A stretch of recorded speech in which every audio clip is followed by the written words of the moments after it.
But sometimes it's too much.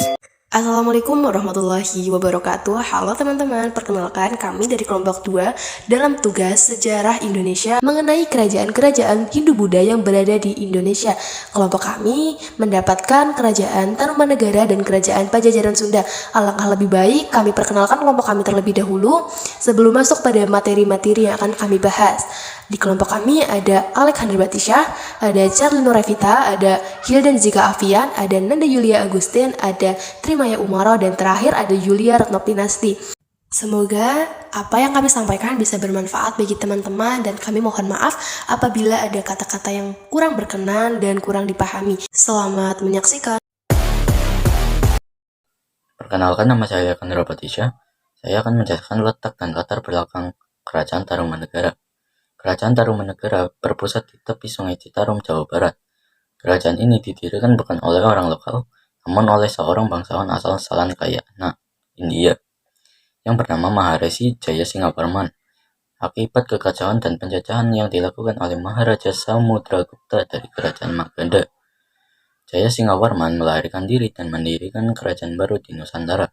Berdasarkan prasasti Kebun Kopi dan prasasti Ciarutin, Kerajaan Tarumanegara berdiri sekitar abad keempat atau abad ke. Perkenalkan, nama saya Denzika Afian, absen 17, akan menjelaskan tentang sistem pemerintahan Kerajaan Tarumanegara dan Kerajaan Pajajaran. Yang pertama adalah Kerajaan Tarumanegara. Sistem pemerintahan Kerajaan Tarumanegara adalah monarki absolut. Menurut sejarahnya, sistem ini sudah ada sejak abad ke-19 dan merupakan sistem pemerintahan tertua di dunia. Sistem monarki absolut pada Kerajaan Tarumanegara yakni ketika raja yang berkuasa mengundurkan diri atau meninggal, tidak boleh memilih orang yang berbeda darah. Kondisi ekonomi. Kehidupan ekonomi masyarakat Kerajaan Tarumanegara mengandalkan pertanian dan perdagangan. Hal ini dibuktikan dari isi prasasti Tugu mengenai penggalian Sungai Chandrabaga dan Gomati. Penggalian kedua sungai ini merupakan bukti bahwasanya selain untuk menghindari banjir, tujuannya juga digunakan untuk kegiatan irigasi pertanian. Gambaran bagaimana kehidupan ekonomi di Kerajaan Tarumanegara dapat diketahui juga dari catatan Fahian pedagang Tiongkok. Dalam catatannya disebutkan bahwa masyarakat di Kerajaan Tarumanegara memiliki mata pencaharian sebagai petani, peternak, pemburu binatang, dan pedagang. Beberapa komoditas perdagangan di kerajaan ini seperti perak, kulit penyu, dan culak badak. Kondisi sosial dan budaya. Kehidupan sosial Kerajaan Tarumanegara. Tarumanegara merupakan kerajaan Hindu beraliran Wisnu.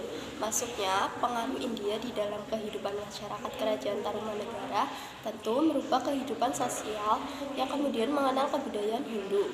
Beberapa contoh pengaruhnya seperti mengenal bahasa, sastra, sistem dewa-dewi, upacara keagamaan, dan mitologi.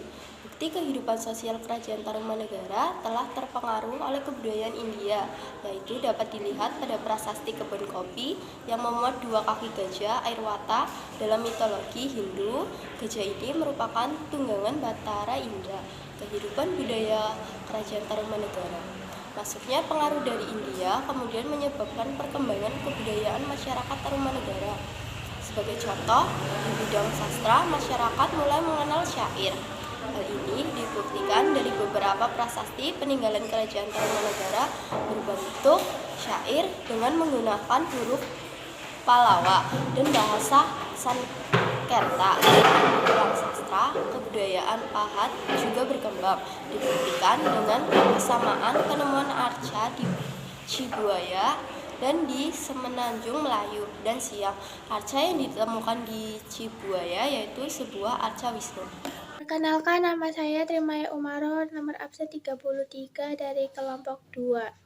Saya akan menjelaskan materi masa kejayaan Tarumanegara. Apa sih masa kejayaan Kerajaan Tarumanegara? Kerajaan Tarumanegara mencapai masa kejayaan pada masa pemerintahan Raja Purnawarman.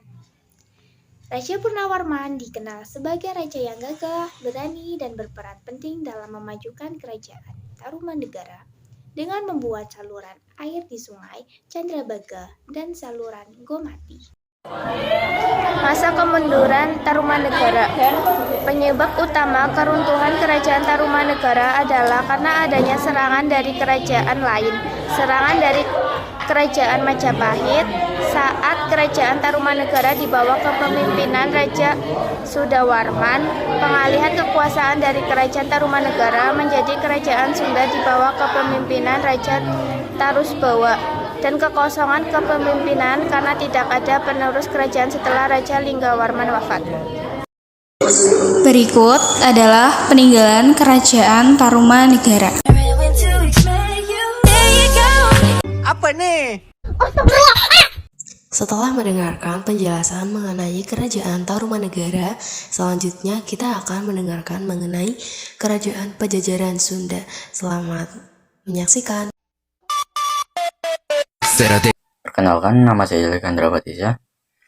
Saya akan menjelaskan letak dan latar belakang Kerajaan Pajajaran. Kerajaan Pajajaran adalah kerajaan yang bercorak Hindu yang diperkirakan berpusat di Pakuan atau Bogor, Jawa Barat. Dalam naskah-naskah kuno Nusantara, kerajaan ini sering pula disebut dengan Negeri Sunda, Pasundan, atau Pakuan Pajajaran. Menurut prasasti Sang Hyang Tapak, Kerajaan Pajajaran didirikan oleh Sri Jayabupati pada tahun 923 Masehi. Kerajaan ini berhasil mencapai puncak keemasannya pada masa pemerintahan Sri Baduga Maharaja atau Prabu Siliwangi pada tahun 1482 sampai 1521 Masehi. Di bawah kekuasaan Prabu Siliwangi atau Ratu Jayadewata, kerajaan dalam keadaan teratur dan tentram. Prabu Siliwangi juga mencurahkan perhatian pada pembinaan agama, pembuatan parit pertahanan, memperkuat angkatan perang, membuat jalan, dan menyusun formasi tempur di darat. Tetapi angkatan lautnya terbilang lemah. Kerajaan Pajajaran kemudian runtuh pada 1597 Masehi setelah diserang oleh Kesultanan. Yang kedua adalah Kerajaan Pajajaran. Selama masa pemerintahan, Kerajaan Pajajaran pernah dipimpin 6 orang raja. Mereka semua memerintah Kerajaan Pajajaran di daerah Pakuan, dan Ratu Nilakendra adalah raja terakhir yang meninggalkan wilayah Pakuan. Di bawah ini kekuasaan Prabu Siliwangi atau Ratu Jayadewata. Kerajaan dalam keadaan teratur dan tentram. Prabu Siliwangi juga mencurahkan perhatian pada pembinaan agama, pembuatan parit pertahanan, memperkuat angkatan perang, membuat jalan, dan menyusun formasi tempur di darat. Tetapi angkatan lautnya terbilang lemah. Perkenalkan, nama saya Nanda Yulia Agusti, nomor absen 28. Di sini saya akan menjelaskan mengenai kondisi ekonomi Kerajaan Pajajaran Sunda. Sebelumnya, saya mohon maaf apabila terdengar suara lain selain suara saya pada saat saya menjelaskan materi tersebut. Sebelumnya, terima kasih dan langsung saja kita lanjut ke materi tersebut. Kehidupan ekonomi pada zaman tersebut bergantung pada kegiatan agrarisnya. Kondisi tersebut didasarkan pada keadaan wilayah di sekitar kerajaan yang memiliki karakteristik dari tanah-tanah yang subur dan cocok untuk sektor pertanian dan peternakan. Namun, sebagian wilayahnya yang terletak di daerah pesisir memiliki kecenderungan berbeda dari wilayah sebelumnya, yaitu lebih ke sektor maritimnya, serta beberapa sektor perdagangannya. Jual beli barang dilakukan dengan pulau-pulau terdekat dengan area tersebut untuk menyokong kehidupan ekonominya. Begitulah sekiranya kehidupan ekonomi atau kondisi ekonomi di Kerajaan Pajajaran. Pada umumnya, masyarakat Pajajaran hidup hidup dari hasil pertanian, terutama perladangan. Di samping itu, Pajajaran juga mengembangkan pelayaran dan perdagangannya.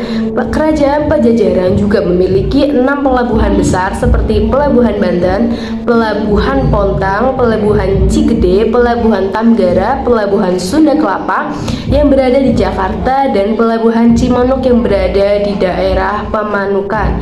Demikian kondisi ekonomi Kerajaan Pajajaran yang bisa saya sampaikan. Perkenalkan, nama saya Nanda Yulia Agustin, nomor absen 28. Setelah saya menjelaskan kondisi ekonomi di Kerajaan Pajajaran Sunda, selanjutnya saya akan menjelaskan mengenai kondisi sosial dan budaya yang berada di Kerajaan Pajajaran Sunda. Sebelum lanjut kepada materi yang pertama, sebelumnya saya mohon maaf apabila terdengar suara-suara lain selain suara saya pada saat saya menjelaskan materi ini. Tanpa berlama-lama, mari kita masuk ke yang pertama. Oke, masuk yang pertama yaitu kondisi sosial di Kerajaan Pajajaran Sunda. Gambaran sosial pada kehidupan masa itu ditandai dengan adanya suatu sistem pelapisan masyarakat melalui fungsi dasar dari suatu kelompok tersebut, di mana yang dimaksudkan dalam hal ini adalah lebih cenderung pada profesi utama yang dimiliki oleh kalangan tersebut dalam pemenuhan kebutuhannya, sehingga bisa diklasifikasikan menjadi kelompok paguma, yaitu orang yang menjadi seorang petani di ladang miliknya sendiri. Kemudian ada palika yang merupakan lapisan masyarakat dengan profesi seorang nelayan. Selanjutnya ada juga Mariagai, merupakan sebutan untuk seorang pengukir, dan masih banyak tentunya sebutan-sebutan pada zaman tersebut untuk profesi-profesi lainnya.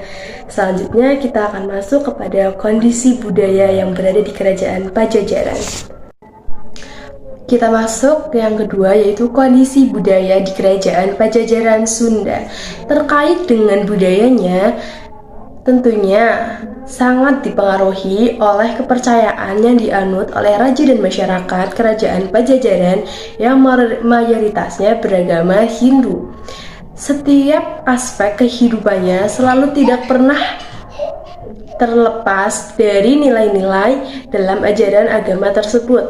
Sistem sosial dan juga perkembangan kebudayaan yang ada pun tak luput dari keberadaannya, mulai dari bahasa, tulisan, hingga bentuk peninggalan lainnya, seperti kitab-kitab yang ditinggalkan. Contohnya ada Kitab Sangyang Siskanda, lalu ada Carita Parahyangan, dan beberapa kerajinan tangan yang dimilikinya.